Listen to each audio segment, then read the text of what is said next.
Good evening, everyone. My name is Kevin Brooks. I'm the pastor of the Route 6 Charge in Southern Maryland. The Route 6 Charge has Mount Calvary United Methodist Church in Charlotte Hall and St. Matthew's United Methodist Church in La Plata. Tonight, we're going to be talking about church council, and we're going to open up with a little bit of prayer. Let us bow. Gracious and most Heavenly Father, we thank you for this moment in time, oh Heavenly Father. We ask right now, Lord, that your spirit just flows throughout the network, oh Heavenly Father, and that as we go into the subject of church council, let us be open-minded. Let us be open-spirited to receive all that you have on this evening, Lord. And we just thank you again, and we give you praise. Amen. Good evening. Again, I'm Kevin Brooks. I'm the pastor of the Route 6 Charge. I am a local licensed pastor, bivocational and have a 2-point charge. I am by no way a subject matter expert on church council, but I am reorganized a church council, and that's why I'm here this evening. By vocation, I'm a problem solver. So when I actually got to my first appointment, the church council was not operating in what it was purposed to be. And so I sought out advice and counsel and guidance from my mentors and my district superintendent, and eventually reorganized the church council in a way that allowed it to operate in its purpose and better serve the local congregation. So can we go to this? And so tonight, I believe our time is really to stimulate thought about the importance and the purpose and the reason for the church council. So I want this to be interactive. You send your questions in, and I like for us to be open-minded and to look at the church council in a different way. But I don't want to really look at the structure and the operation of the church council, because I do believe most of us have that covered. I want us to spend most of our time thinking about the importance, the purpose, and the need for a church council and the responsibility of the members of the council. So I don't want to go line by line about what the Book of Discipline says about the church council, and I will not be offering strategies on reorganizing, but I want, again, to stimulate thought that will allow you to look at your church council and not only understand the true importance of the council, but also allow you to take a long, hard look and assess if your council is actually operating in its true purpose. And that's why I hope that there are actually members of church councils out there, other laity, and not just the pastors in attendance, because church council members need to know not only how and why, but they also need to understand the importance of their membership to the church and to the council. So our agenda will cover an overview of what the Book of Discipline says about the church council, the importance of the church council. Then we'll go into the purpose of the church council, the membership of the council, and the structure of the church council. We can go to slide 3. Okay.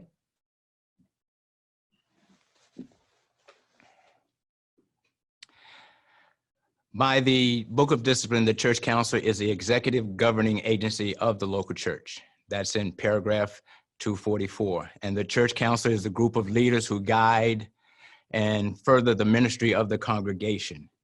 The church council exists to create and supervise the strategic plan of the congregation. In other words, the church council should have a broad view or a big picture of the future of the congregation. And the church council is to evaluate purpose and resource the congregation's ministry.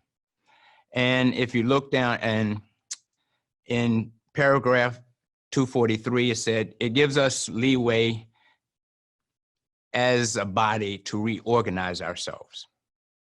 And I think that sometimes we get stuck into the, I would say, the structure and the daily operations of the council, and we don't get the big picture of visioning. And so when I first got to my first appointment, I saw that the church council was not operating in its purpose. And I went back to some mentors, some elders, and eventually to the district superintendent. And we use a paragraph 243 to actually restructure our church council. And we need to look at the church council, see if it's operating in its proper manner. And the structure can be used anyway to, for the better needs of the church, let's say. So as long as in 243 says it gives us a broad stroke of how we can give us broad stroke to reorganize however we need to do it, but it also, we have to do it in accordance to some of the provisions by the Book of Discipline. So nothing I'm saying is outside of the range of the Book of Discipline, but it gives us an opportunity again to look at how things are. It gives us a chance to assess how we're operating and if we're operating in the best needs of the local church. So we can go to the slide 4. Okay. So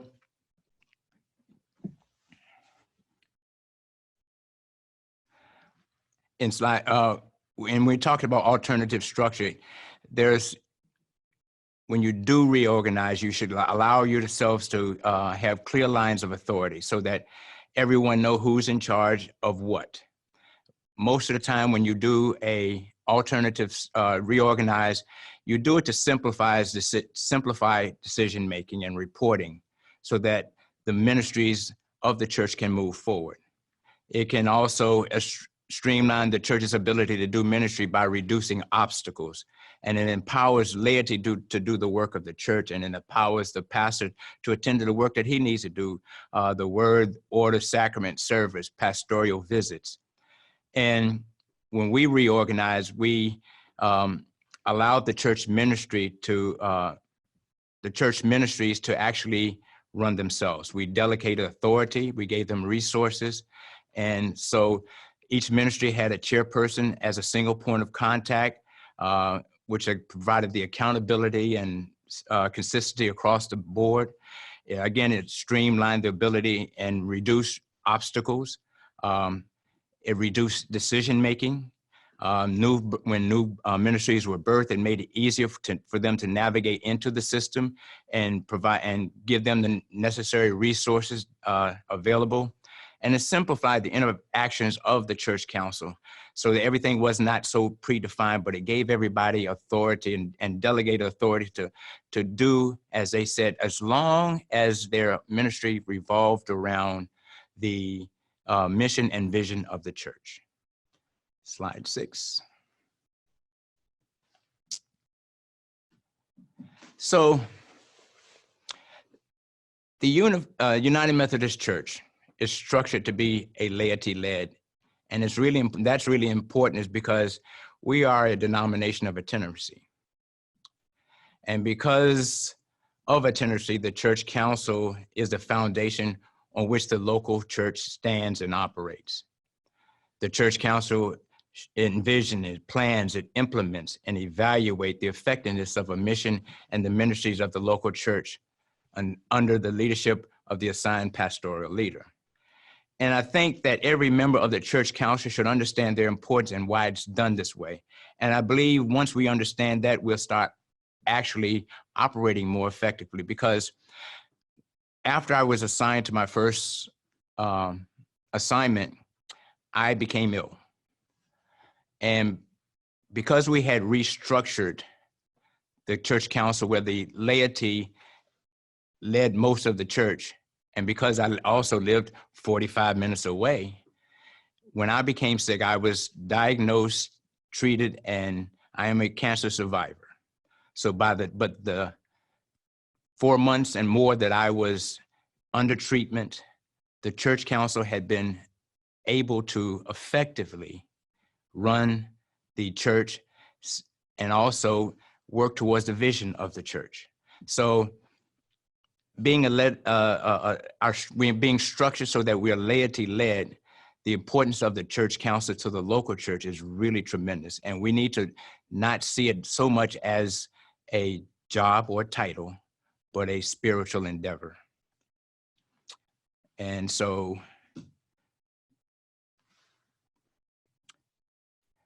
slide 8. So when we reorganized,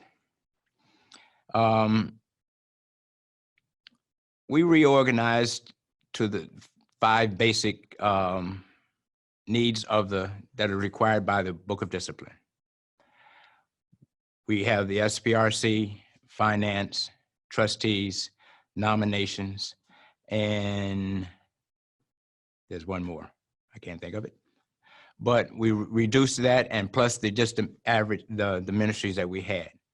And I do believe that if the church is spending a lot of time listening to reports from every ministry, you're actually overlooking the purpose of the council. The purpose of the council is to enable ministries, not direct ministries. You should give the council should be able to give the ministries authority and the resources they need to do their ministries. But the thing is, we should also actually not have to sit there and listen to every ministry. If they're doing what they have concerns that they need to bring to the council, then that's the time for them to do it. But the Book of Discipline only requires official report in the council from the SPRC, finance, and the trustees. And the purpose of the church council is to do more visioning than maintaining and sustaining. If we enable the ministries to make sure that each ministry is in line with the mission and vision statements of the church, then we need to give them the authority to run and do as they please. And the church council is to provide oversight, to provide direction and purpose for the programs and the ministries that are in place and those that need to be implemented. So if there's any problems or concerns within a ministry, yes, the church council does address them. And if the ministry aligns with the mission and vision of the church and has been given authority and resources, let them operate within their authority. So that's when we talk about the purpose of the council, it's more to look at the big picture. And I think that's where we spend more time, again, maintaining and sustaining what we have instead of visioning for down the road. So, you know what, I want to ask you to go a little deeper on that, because some of your hearers have been around the church for a long time. okay. And they remember the old model when there was an administrative board, council on ministries, and all the subsequent ministries. Mm-hmm. And it has been very difficult for them to shift, because back in that model, the church council was kind of the place of last resort. They said yay or nay, they approved or disapproved. And when there was the combination into the church council, as you have already said, it shifted the flow of approval. And some churches haven't quite made that shift. So tell us a little bit about how you got your folk to make that shift. It is that true. It is a big shift in mindset. Okay. It takes getting used to. The thing about it is, once you give the ministries the authority to operate as they see fit within the vision and mission of the church, you'll find that there's a whole lot of creative ideas sitting out there in the church. And so the thing is, when you first do it, when we first did it, it took a lot of change. And mainly the change was within, like you said, the old ways of doing it. It's a new way. And it does take some getting used to. When right now, with the way we operate, the church council is there. We're not perfect, and we're still a long way from the true visioning that is, I hope we get to. But the we broke it down to the 5 main pieces that are required. Again, the trustees, the SPRC, finance, nominations, the pastor, and then the ministries are there as part of the council. The ministry chairs are there, a part of the council, but they've been given authority to the music ministry to set the music ministry, look at the music ministry with the vision of the church and see how they can improve it. And when we start actually trying to mandate how people operate, then you actually stifle their creativity. You stifle their own, the other thoughts. Because let's put it this way, if you are a middle-aged church, majority in the middle age, in 10 years, you're going to be a senior-led church.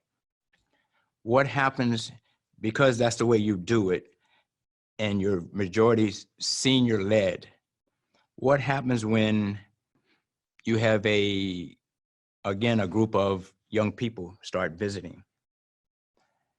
Are we looking at how we're meeting those needs? Or are we making them just have to fit into what we have? And that's where I think most councils miss the mark.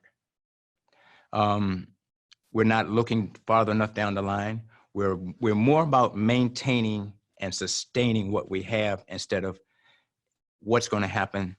Every church should have a 1-year, 3-year, 5-year, and a 10-year plan. We're no different from any other organization.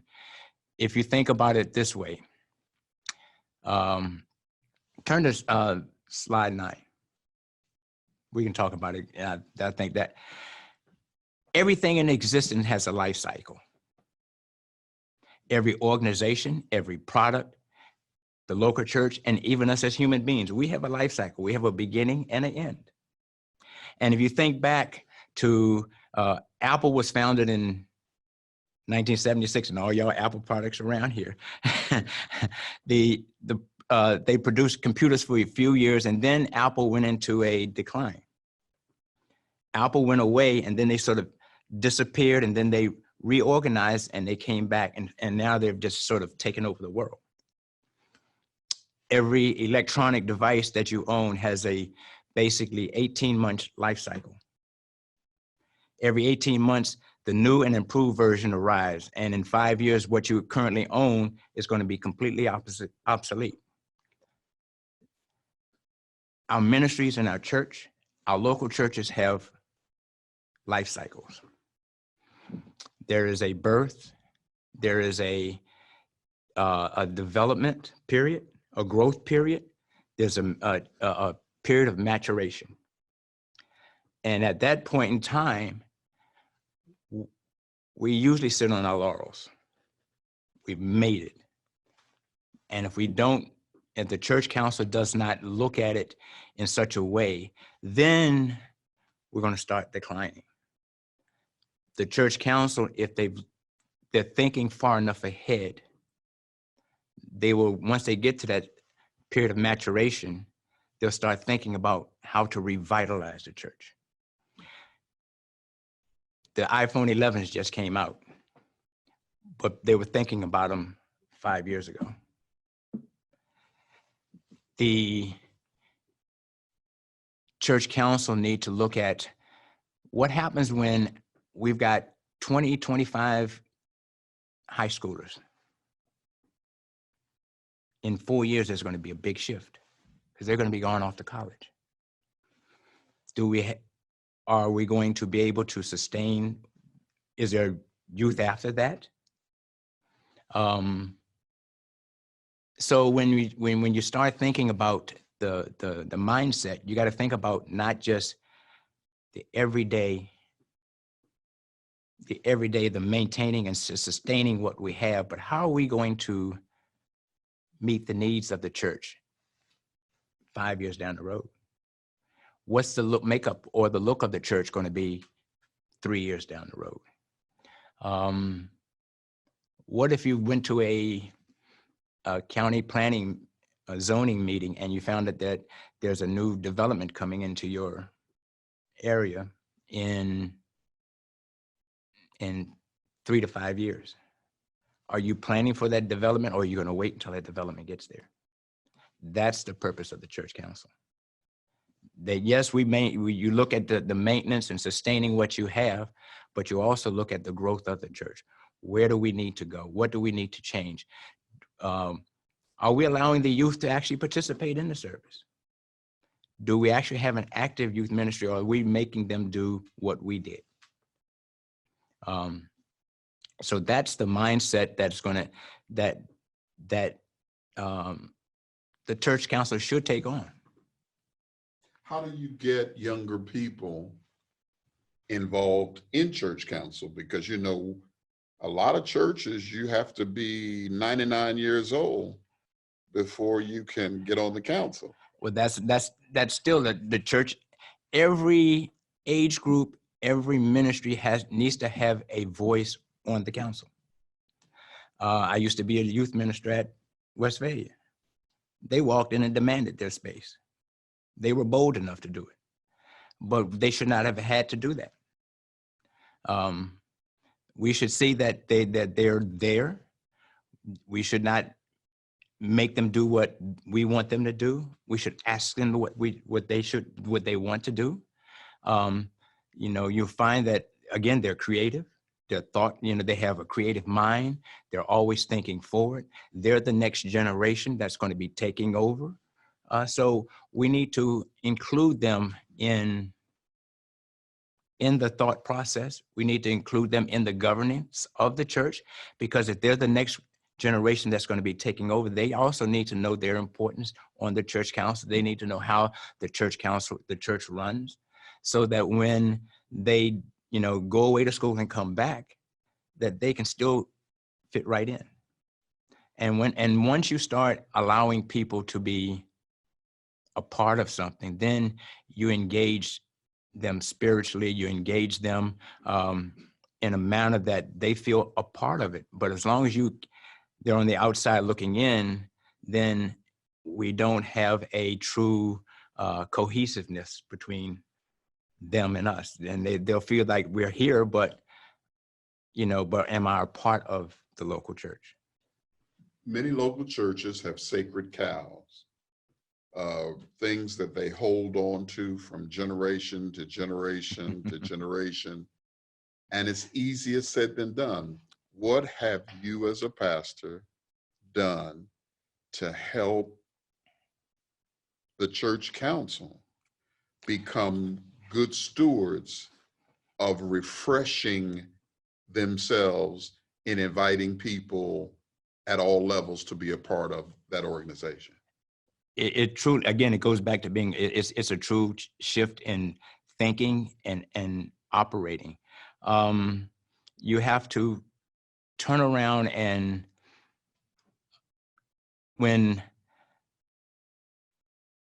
if you think, most churches have a history, and if you think about the history, if you try to live in the history, then you will be the generation that kills the legacy. Think about it that way. If you try to be, everything has to be done our way, and you're not inviting, and you're not open and hospitable to accepting new ideas, new thoughts, then the church is going to die with you. So in order for newness or new ideas to come into church, you have to be open. And yes, it is sacred cows. There's so much history that we've got to actually fight against that to actually to make it work. And you actually have to be bold enough to set some of those sacred cows down. Okay. We want to remind our listeners that on your screen is a question and answer box, and we would ask that you would submit your questions and answers through that rather than through the chat feature. That way we're able to get those questions to our pastor tonight. I'm really intrigued about this shifting of the guard. All of society is changing. and all of society is changing, and everybody wants to hold on to their own little piece of what they own. I've been doing it this way. We've been doing it this way. And you're right. Some churches, it's even hard just getting a laptop and getting the records. It's hard, getting the records off of paper and onto an electronic device. That is a shift in mindset. But you have people sitting in your church that are computer literate, but you have not invited them to the table. One of the questions that has come up is, I hear what you're saying, but our folks want to remember the glory days and do what they did when they were young churchgoers. What say ye, Pastor? Well, you've got to take a look at where you are and really take an honest, I think most of the time we don't take an honest assessment where we are as a body. We don't look at the fact that 70% of our congregation is over 60, which means that in the next 20 to 25 years, most of them will probably be gone. So what happens at that point after that 70% is gone? Where does the church stand? How are we going to get, that's what the council needs to take a look at. Okay, let's look at our makeup. St. Matthew's, right behind us, there's a new development. I mean, not within a half a mile. If you walked out of the fellowship hall, within 100 feet, there's somebody's backyard, a whole new development. The demographics are changing that surround us. How are we going to make ourselves open and accessible? How are we going to actually invite the people in? How are we going to look? It's going to take not old ways of doing it, because if we look at it's not going to take old ways of doing it. And we have to be open and honest with ourselves. And I think that's where we miss the boat on it. We're not taking honest assessment, because the young adults, they want to do it their way. Are we being open to families? Are we being open to other ethnicities? How are we going to service our surrounding communities if we're not open and taking an honest assessment of ourselves and how we're doing things? The average, if you look at young adults and youth, they don't want a 3-hour service. If you ask them, they want to come in, they want to hear some music, they want to hear a good word, and they want to be gone in an hour to an hour and a half. The days of being there 2 to 3 hours, you're going to turn away a lot of folks. Are we going to have a contemporary service and a traditional service? What happens to the church when we get to the when you get to the point of actual reaching your capacity? Suppose you have an influx of people, a growth, and everybody wants that. But what happens when the parking lot's full and somebody drives by and they think they don't even have room enough to get in? What if someone visits and there's barely enough room to sit down? So what you're really saying is that, if I'm hearing you correctly, that the emerging role of the church council is not so much gatekeeping, Correct. but just the opposite. Just the opposite. It is inviting people to be looking around for opportunities, for new pathways, to see new people in new ways, and to do new things. To new things. But what do you do when you have a church membership and the worship is less than 50, and 48 of them are family members. You're talking about my churches now.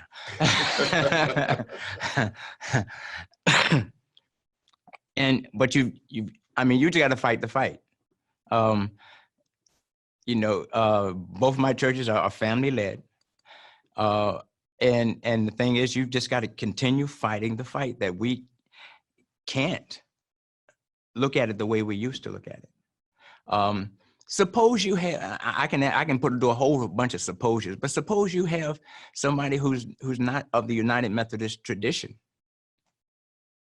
visit your church, and they don't know all of the psalters and the, litanies and all this other stuff. We have classes for that, but is that what they're looking for now? Are the young folks, the middle-aged, the young adults, are they looking for all of that? We've got to examine all of that. Not saying that we get rid of tradition, not saying all this, so don't go back saying, Pastor Kevin said this. All I'm saying is that we need to take an honest look at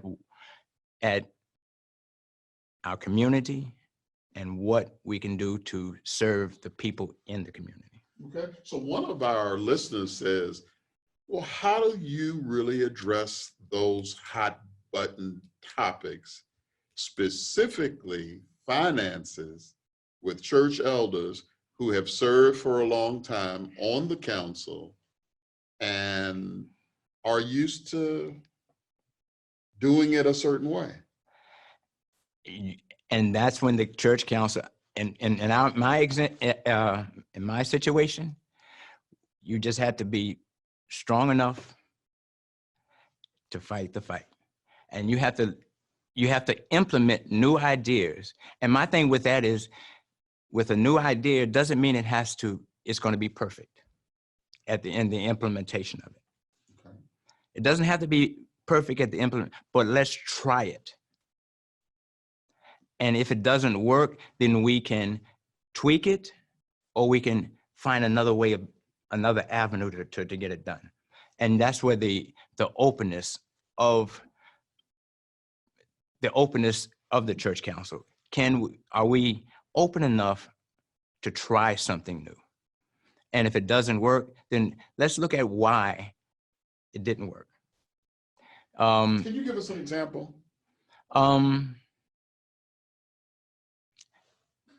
In both my churches, when we have any program, we have a form that we talk about how it's going to operate. But after most churches, after the program, they collect the money and they don't worry about it till next year, till it comes back around. Well, let's sit down and talk about what were the good things about this program. What were the bad things? What didn't work? So that next year you can try to do that. Let's see. There's just getting your books on computers. There's churches out there who are still taking the money, writing it down in a binder, and taking it to the bank. And so now you've got all this computer equipment, if no more than just a spreadsheet. There's programs that'll help you run your budgets. There's fix your budgets and then plot against those budgets. But if you're not taking advantage of it, and you probably have someone in your congregation that can do that for you, but you have not invited them to the table. Okay, so we've talked about some of the challenges in a small membership church. What about medium member churches? How does the board operate differently? The medium church is going to have to look, and even the larger churches, they have the sort of the same problems. They're just bigger. They're just, and they're going to have to actually, they've grown to a certain extent. They've grown, they had growth, and now they're a medium-sized church. They're going to have reach the same plateau of maturity. And how are you going to maintain it when things start declining? And are you going to be aware of it when they do start declining? Are you going to you're going to see the signs that's saying that attendance is down, giving is down. We're on the decline. Why? But you should have been thinking about that 2 to 3 years ago. Okay. Well, one of the listeners is saying, well, what is positive about the current church membership? Much of what she's hearing is negativity regarding the actions and belief of existing members. She says she's in her 30s, and much of what is being said about existing older members may be her one day. So what's the encouragement? What's the bridge to the future? The thing is, it's not discouraging. It's just saying being aware. I'm not trying to discourage anyone. I'm not saying what doesn't work. And all I'm saying is that we have to, if we're going to keep pace with not only our own growth, but the community around us, because the community around us is constantly changing, then we have to be aware of what's happening around us. And there's nothing wrong with, there's nothing wrong with any of the processes that we have. Understand that the book of discipline is there for a reason. I used to be a college referee, and the rule book is great because it keeps you out of trouble. And the book of discipline is there. It gives us our structure, but it also gives us leeway to restructure. And the thing about it is, yes, you're in your 30s right now, and one day you will be that person who is a senior. But at that point in time, are you still open to the new things that are happening around you? Are you a person that it's got to be my way or no way? Mm-hmm. And I don't think the Spirit allows us to be that way. If we're going to be open and accepting of people, if we're going to be inclusive, if we're going to be, just what we've called to be as a church, then we have to be that same way in the church. Yeah. Well, one of our hearers says, open hearts, open minds, and serving with intent. And I know that you have some processes that you have outlined in terms of helping the church move forward. And we want to show that slide right now so that you can lead us through these different cycles, because cycles, seasons, all of these make a difference in how you move the church forward, how receptive the church is. So tell us about these different stages of maturity in the life of the church. Which was that one with the birth, the growth? Growth. Mm-hmm. Like I said, these life cycles, everything has a life cycle. And the birth is when we are starting, even it doesn't even have to be the church, it can be the ministries. There's a growth period, there's a maturity. The church council needs to actually, in between the growth and maturity part, start thinking about what's going to happen after. Even in the ministries, let's say you birth a young adult or a youth choir. That's good while all of the people that you currently have are of that age. What are we going to do to continue having an influx of young people in the church? When they get to a mature age, when they get to the age where they're going off to college, is there a supply that's coming along to replenish the church choir? And that's where we need to look at that. Same thing when the membership starts declining. Are we looking at why people are going away? Have we talked to them? If they're attending to another church, that's great. But what attracts them from? So what I hear you saying is it possible for a church to age but not mature? It can get to a point of stalemate. Okay. So what is the role of the council? The council is to make sure that it never gets stale. Okay. We look at, I do believe in the church council, we look at the title, and not the significance of why we're there. Okay. All right. So when you talk about these stages of growth, one of the things that we talk a lot about is discipleship versus membership. Yes. So what is the council's role in making that distinction clear to the leaders? The council's role is again to equip and resource. So, and the council, and when you're talking about the discipleship instead of membership, membership is just numbers. And so when you talk about discipleship, you're talking about people working within the church. You want everybody to work within the church. When people don't feel wanted, or they're not feeling used, or you're not meeting their needs, that's when they disappear. That's when they go someplace else.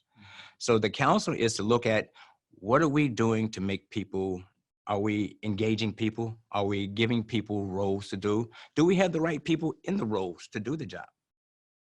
Because just because someone's done it, don't take this negative, just because someone's done it for 30 years doesn't mean that they were the person to do the job for 30 years.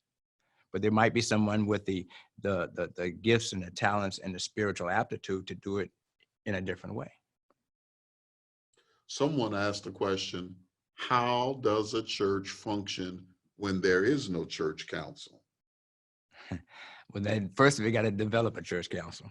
Okay. When I got to my first assignment, they didn't operate. I asked them, how often did they meet? We don't meet. So you have to develop a church council. You have to the book of discipline says what we're required to have. And you're required to, as a church council, to meet quarterly. And they weren't meeting at all. They met when they had a problem. It's too late then. The church council should see the problem happening and alleviate the problem. So you've got to put the structure in place. And then when I got there, they weren't meeting. They had people in the position of trustee, chair of trustee, chair of SPRC, but they were off doing their own things. But they weren't coming together looking at the importance of the church. And you have to put that structure in place. You have to make sure, because in the itinerancy that we have, you should be able to function and actually help the new pastor, if you're getting one, come in, because you're letting them know what we have in place, the foundations we've got in place. You're letting them know that we have certain things that we're doing that we would like to do in the next 3 to 5 years. You're giving him the plan for the church. And then he's going to develop how he leads. And then he's going to come in with his own ideas too, but at least there's something there in place. We are also moving towards an abbreviated structure. We're going to be talking about that in a couple of weeks, yes. The single board model. You've been in an extremely large membership church. Yes. And you serve churches at every level. So is the church council model still the best model for all churches? I'm not going to say for all churches.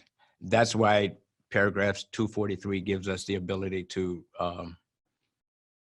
reassess how we're doing and to restructure. For a small to medium-sized church, I do believe that is a great way. I think that we sometimes look at the nominations formed and see all those names and all those positions, and we try to fill them all. Well, the book of discipline says that the church council chairperson can only hold one position, that position. But a lot of churches have that person in two or three other positions.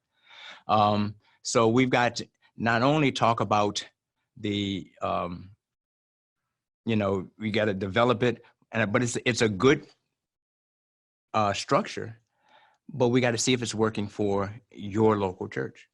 Okay. So one of our listeners is asking, is it necessary to have committees with 3 people each or in 3-year cycles? please talk about different church council structures, which you've already begun to do.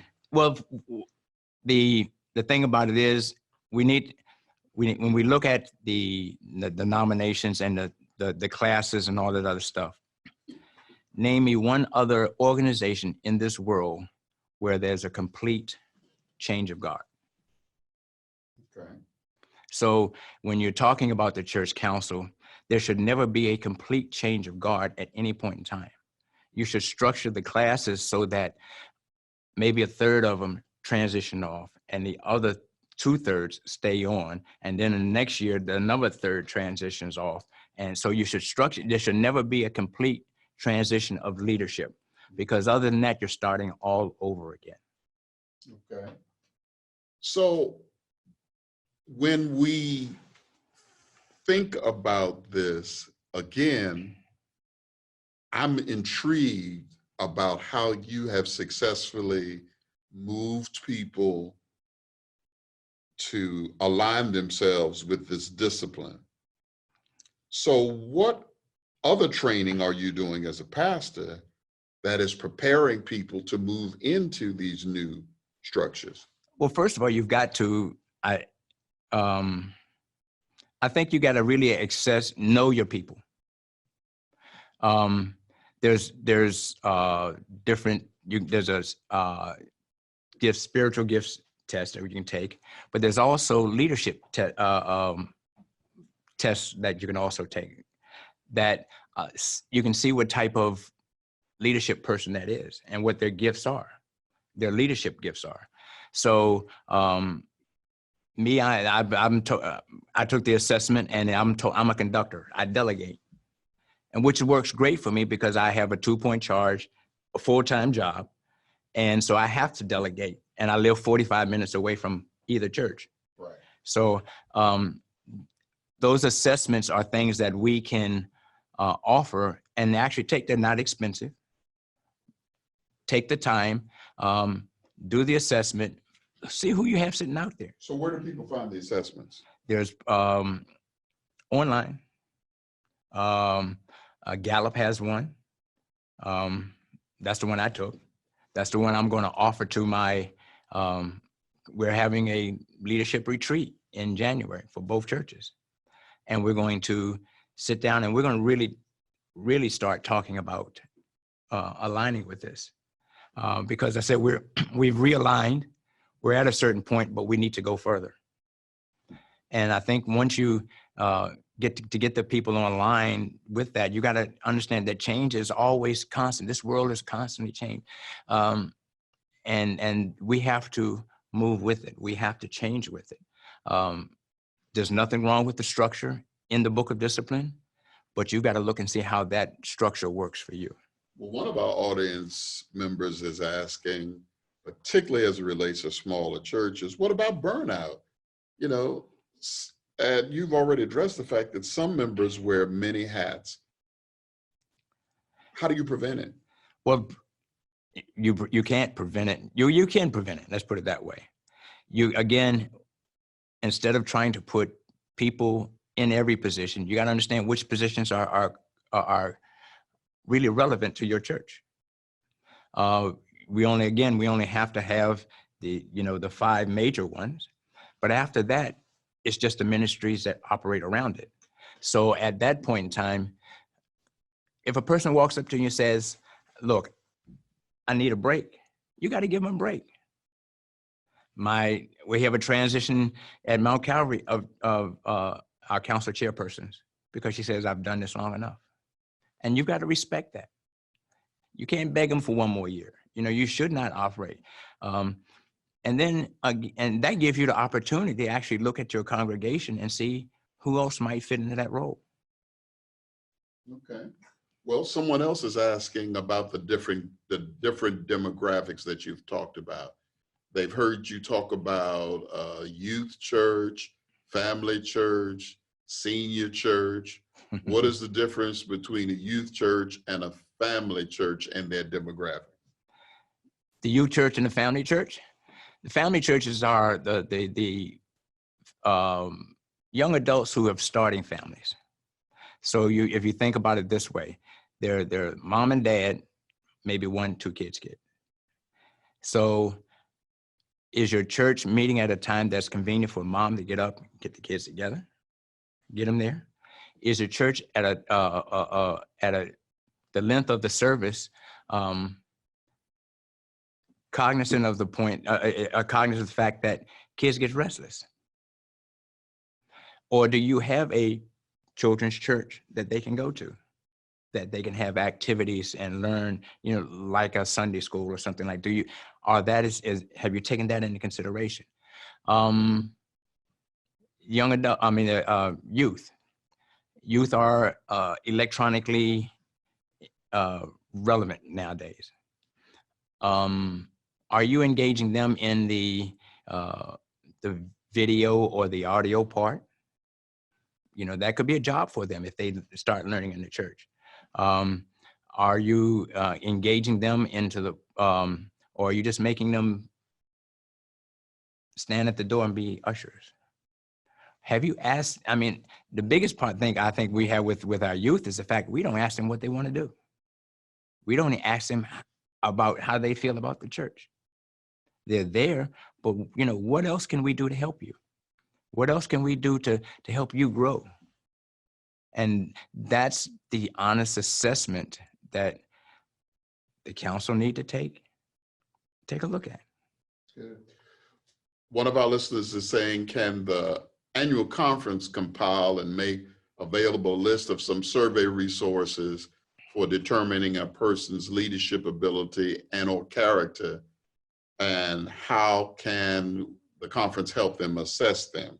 Well, let me first of all say that if you go on the conference website, there are several places where there are current resources listed that will actually answer those questions.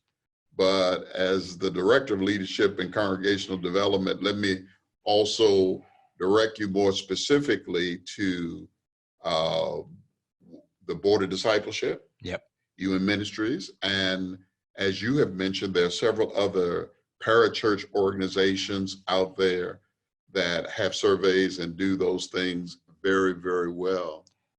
And I think we need to start taking advantage, because you've come down to our neck of the woods and you spoke we had 3 churches there that day, Mount Calvary, St. Matthew's, and Shiloh.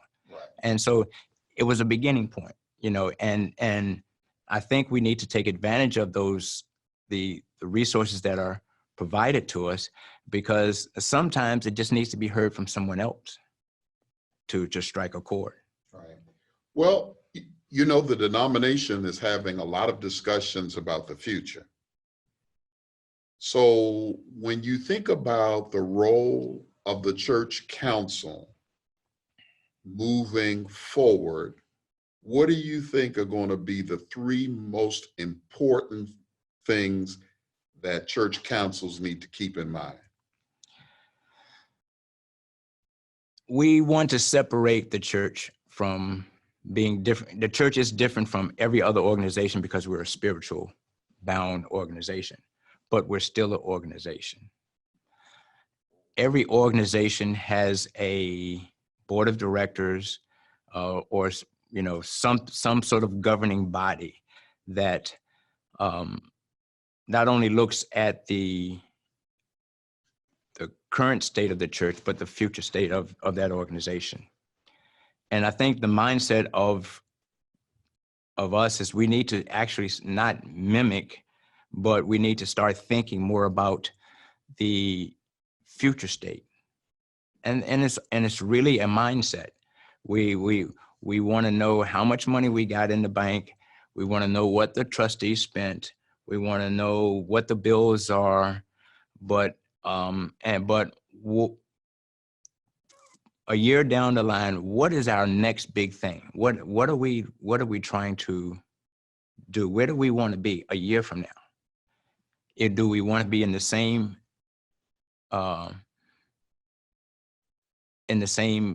area?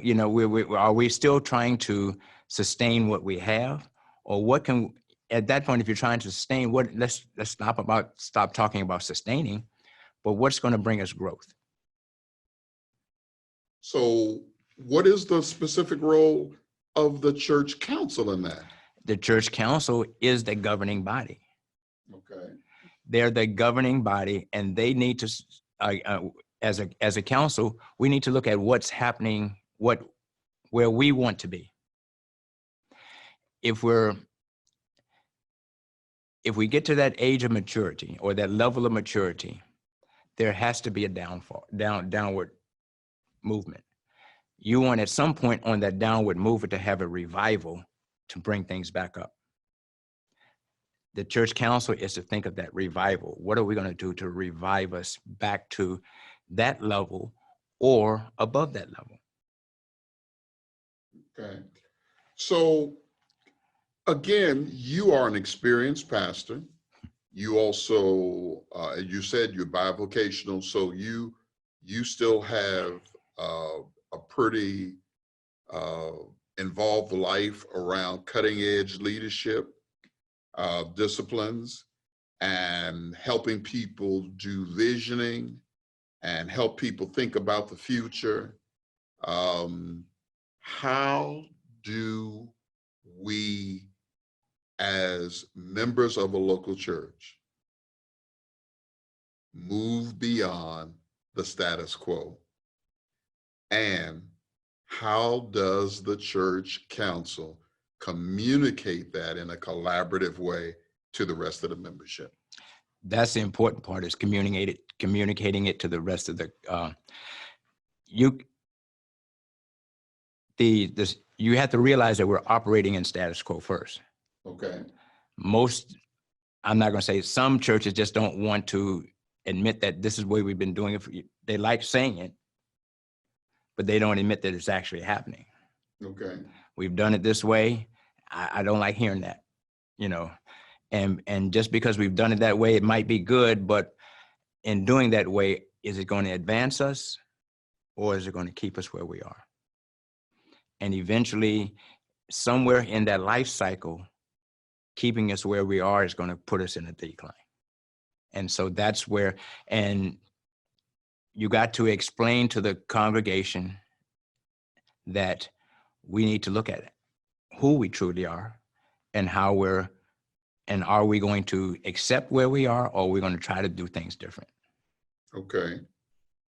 So I do want to say to our audience that March 7th in the Baltimore and Washington regions, the annual conference is sponsoring the Connect Leadership Summit, okay, which is leadership days on steroids. And we're going to have cutting edge speakers and persons who will be able to address all of the things that you've talked about in more detail. That's March 7th in the Baltimore and Washington regions, and then March 14th in the Southern and Western regions.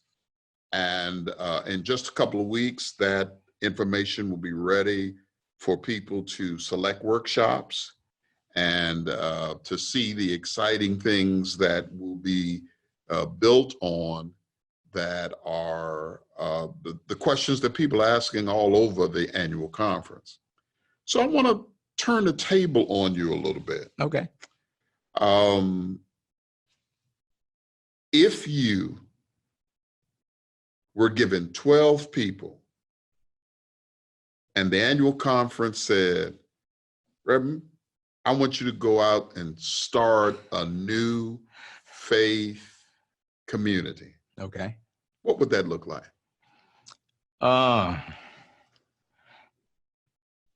That's something I've never thought about.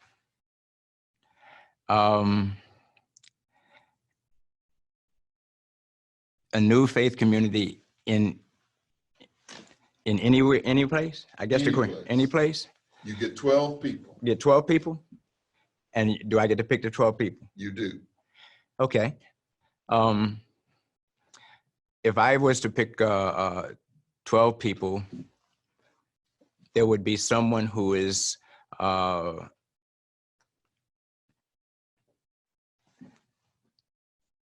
would be someone who is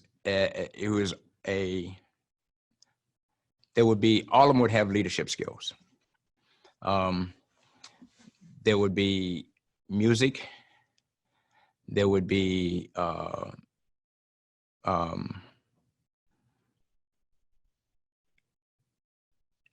I have never really thought about that, but I think it would be, to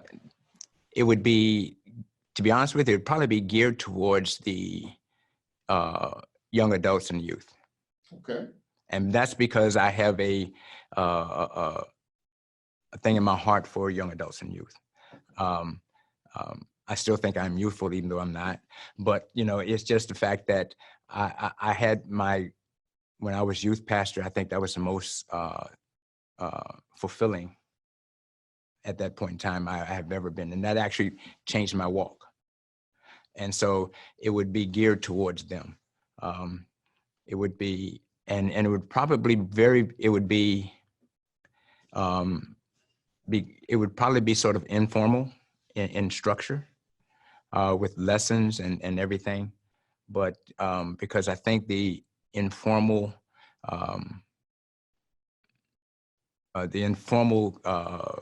audience allows it doesn't shock people, and it doesn't scare people. Okay. Well, one of our listeners says you better start with Jesus. Well, I know that. And then someone else wants to know, are there resources available to assist church leaders with strategic planning? And yes, there most certainly are. Reverend Dr. Bill Brown is on our team. He helps people think through new places of ministry for new people. Because as you have said, that's the emerging role of the church council, because everything is changing around us, our culture, our community, our physical structures, our resources.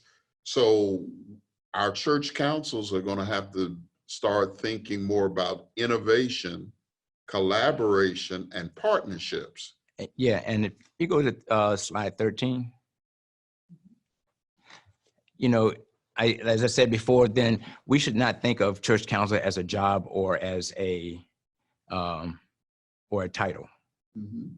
It's a spiritual endeavor, and we should be connected in covenant with each other. Mm-hmm. We'll leave it right there on that one. On that,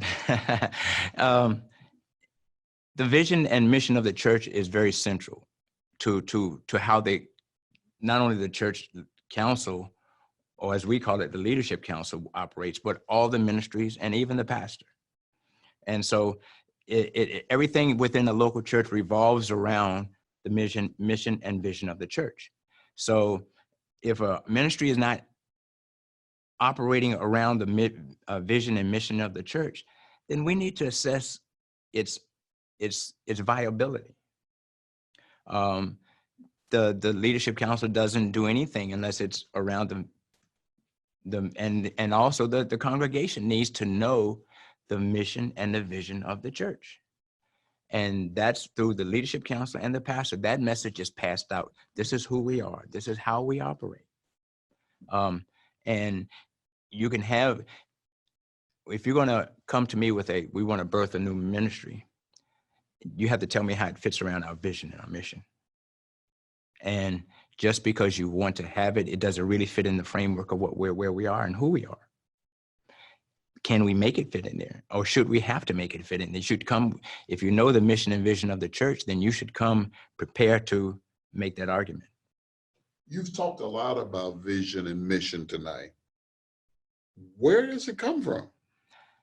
Well, it's coming from God. Okay. It's not Kevin's vision. As I tell him, I'll wait on a vision, because if I come up with a vision, then it's Kevin's vision, but it's God's church, and God should provide that vision. So what's the difference between a vision and a mission? A vision is where you're going to go. A mission is how you're going to get there. Say that again. A vision is where you want to go. A mission is how you get there. Okay. So the role of the church council is to direct the mission towards the vision. Okay. I mean, so who gives input? where does the input come? It comes from the congregation. It comes from the church council, the members of the church council. It comes from the ministries. It comes from the pastor. It comes from everybody. There's not one single source that's not a part of all of that. You have churches have visioning retreats. And we start talking about where we want to go. What would one of those look like? Well, we sit down with the leadership of the church, and you would sit down and I've experienced this, and I haven't done it yet, but where you sit down with the mission of the leadership of the church, and members that want to come and talk about where we are. That's where the honest assessment are and where we're trying to go to. I've lived through. I was part of Jackson and St. Luke United Methodist Church when they became Westphalia. My grandparents built the old Westphalia that was at 8511 Westphalia Road. I helped build the new Westphalia that is at 9360, whatever it is, DRC Road. There's a vision to go from one step to the next step. I do believe God gives the leadership that vision. And you have to actually see the vision and actually start planning for the end results before you actually get to that point. When we were building when Westphalia was becoming at 70% of capacity, the alarm was raised. When it got to 100% capacity, then we went to 2 service. The alarm was raised and the thoughts were going out. At some point in time, we actually had to leave the old building because the alarm had been raised, the parking lot was full for both services. So that whole time you're thinking about, even before it got to the point of full capacity, what's going to happen when we do get to full capacity? It got there. And it got there quicker than we had planned to, we had thought about. But at least there was thoughts about it. That's how you go from a small church to a medium church to a large church. You have to think your way through it, so. We are looking at several different perspectives. So I'm going to, as we're looking at the PowerPoint that's in front of us, okay, that you've prepared, and it has different communities. Mm-hmm. I don't like to use the word committees. I like to think of these as communities.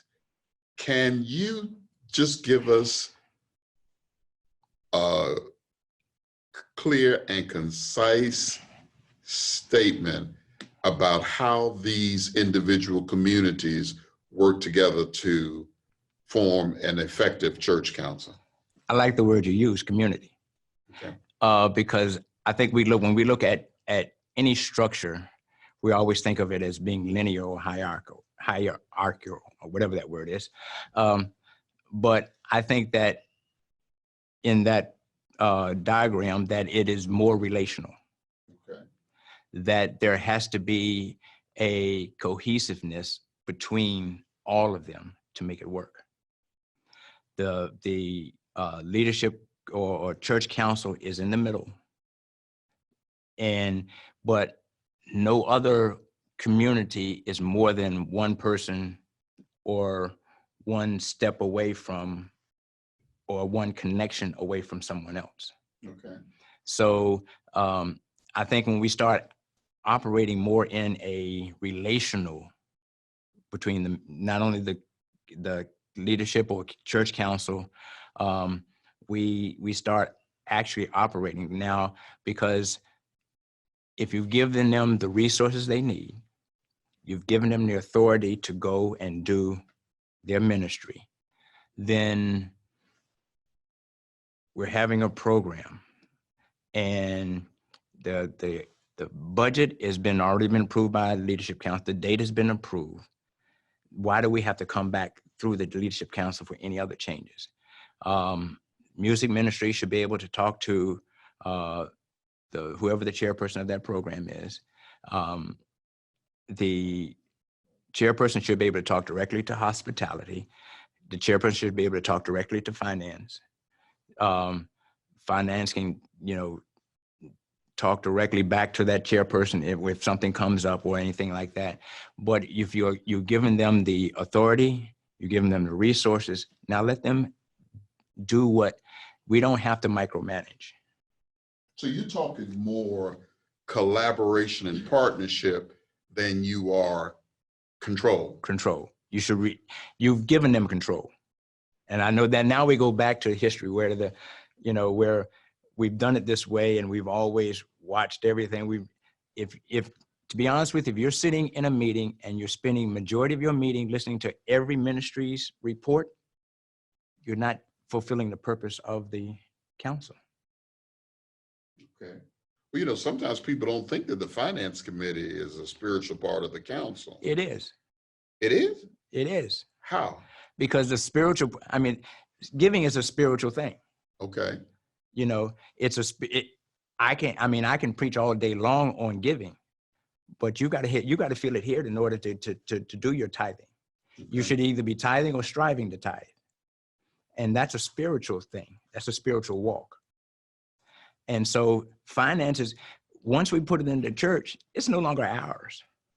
Once you put it in that basket, it's no longer. And so we've got to trust the people. We've got to have, it's a spiritual walk that if God gives the council, the chairperson or the pastor a vision to say, we need to put up monitors. We don't have monitors now. Then why should we argue the fact? That's a spiritual thing. I tell them in my church that if God gives you a vision, you bring it to me, then you implement it. We had a young lady says that God woke her up before our homecoming that we need to do a sow the seed thing. She ran with it, said, you own it. She ran with it. And we had tremendous success behind it. So I think that if we stop trying to do it all and allow the people and the council to do it all, and the council don't try to do it all because there's people out there in the church that can help you do it, then we're better off.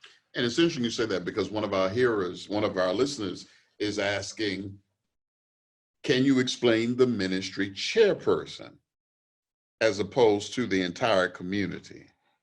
Are these communities made up of one person or are they made up of many people? They're made up of, there's a chairperson for each community that represents them to the council, but they're made up of many people. Now there is a chairperson for the council. There should be an assistant chairperson to the council. But again, the chairperson of the council should only have one job. That is to be the council. He is the person that keeps everything in control. He's the board of directors. He's the head of the board of directors. And his job is to make sure that the meeting, his or hers is to make sure that the meeting is running in orderly fashion, make sure that we're sticking to working towards our vision and mission. Again, there's only needs to be 3 reports: finance, SBRC, trustees. Okay, and you've answered the next question is, how long should a meeting last? Because some people come to a meeting and discuss unnecessary things. And do you really need to know everything that the trustees are doing? Nope. You don't. Why? You don't need, why do I need to know that the trustee is going to be planting flowers on the 3rd Sunday in April? Why do you need to know that? Because if they needed your help, they would ask. Why do you need to, if there's a soft spot in the floor and the trustees are going to get it fixed, be grateful that they found that, why do you need to know that they're going to fix it? The money's there. You've given them a bucket of money to take care of to maintain the church. Why do we need to know how they're going to spend it? You're micromanaging a group that already has the authority, not only through the church, but also through the book of discipline of what they are allowed to do.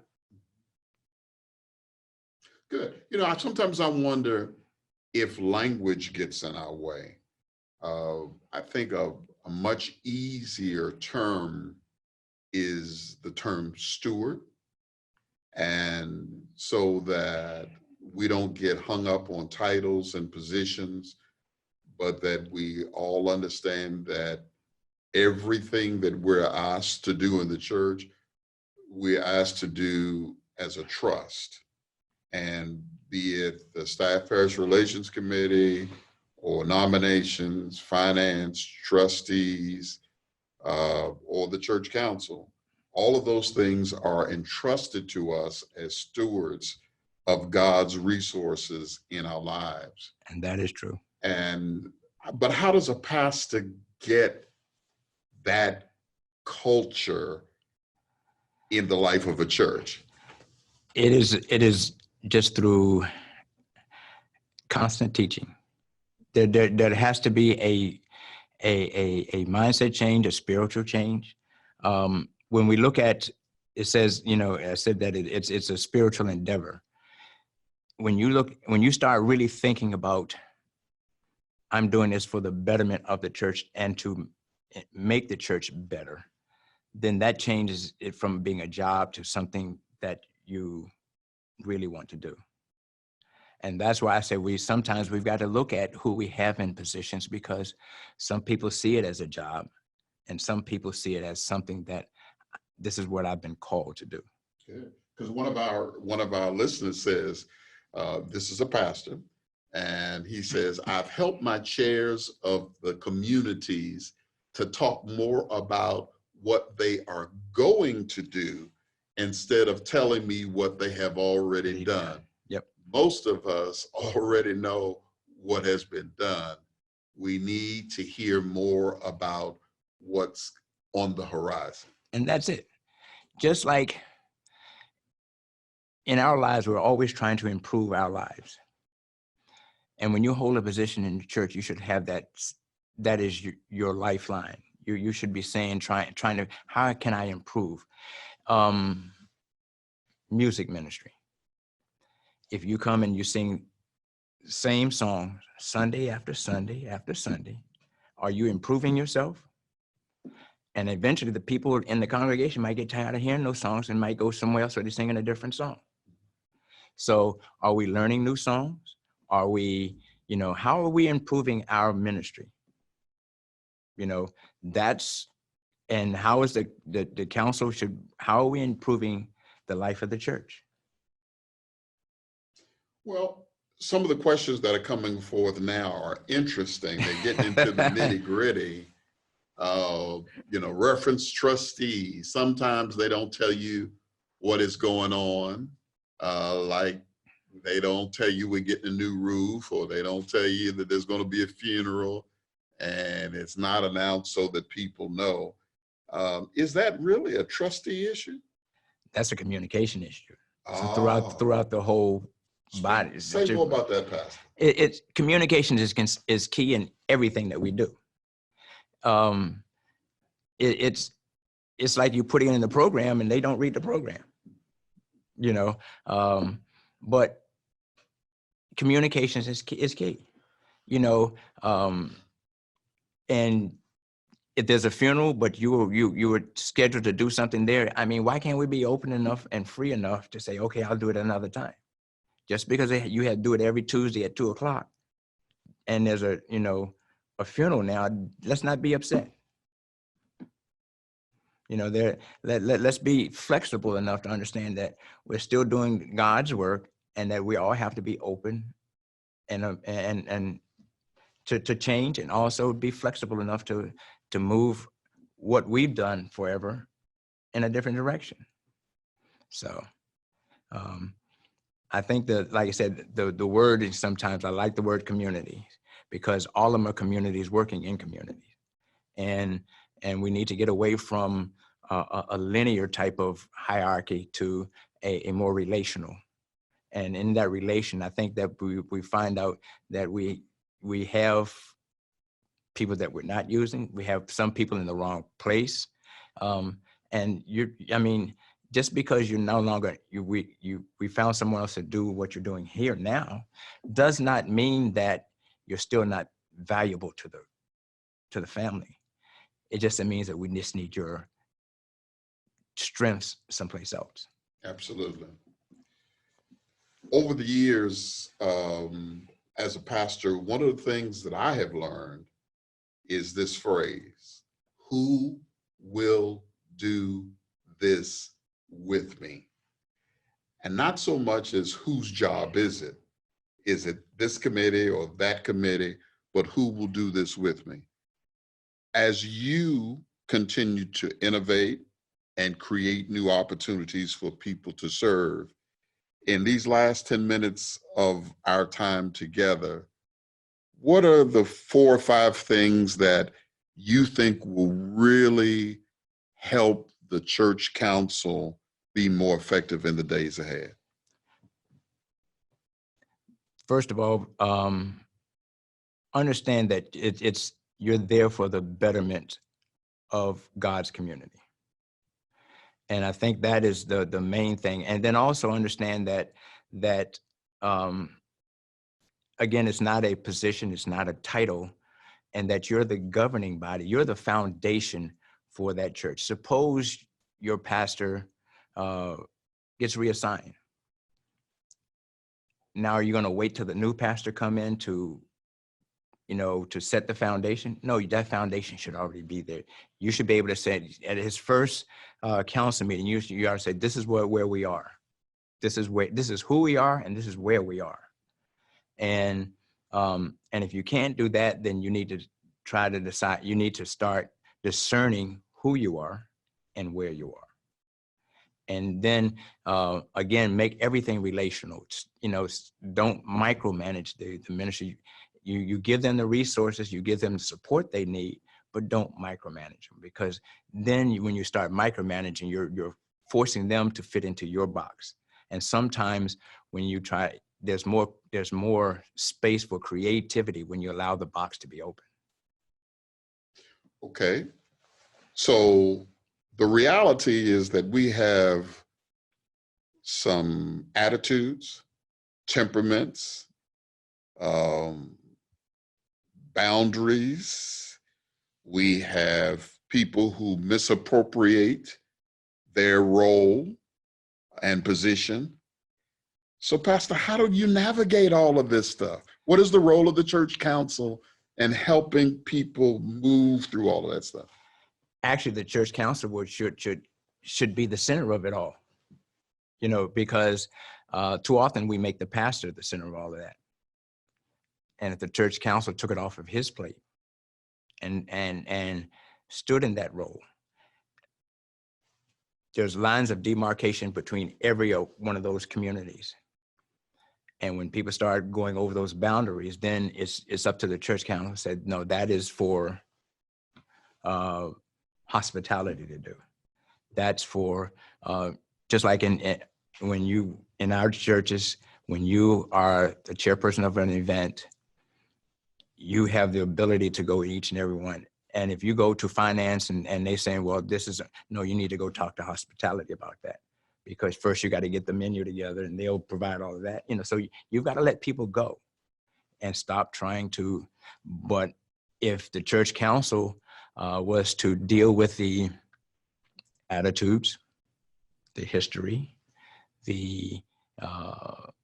all the other things you just said, then it doesn't make the pastor the bad guy. Okay. Well, that's wisdom. You have shared with us in a very broad and extensive way tonight the ins and outs of church council.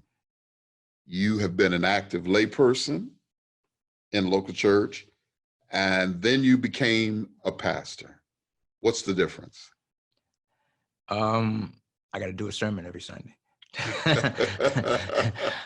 Other than that, if you're actively working in the church, I think you're always looking to do things for the betterment of the church. And I think that is you're still a spiritual leader in the church. And because you're a spiritual leader in the church, your walk should match your talk. Your spirit should precede you. And you're always looking to do things for the betterment of the church. You don't want to harm the church in any way. And there's more responsibility other than that, but I've always, when I got back into the church, I just fell in love with the church. And I think that when you fall in love with the church and you fall in love with the God behind the church, then you want to see your church in a better position.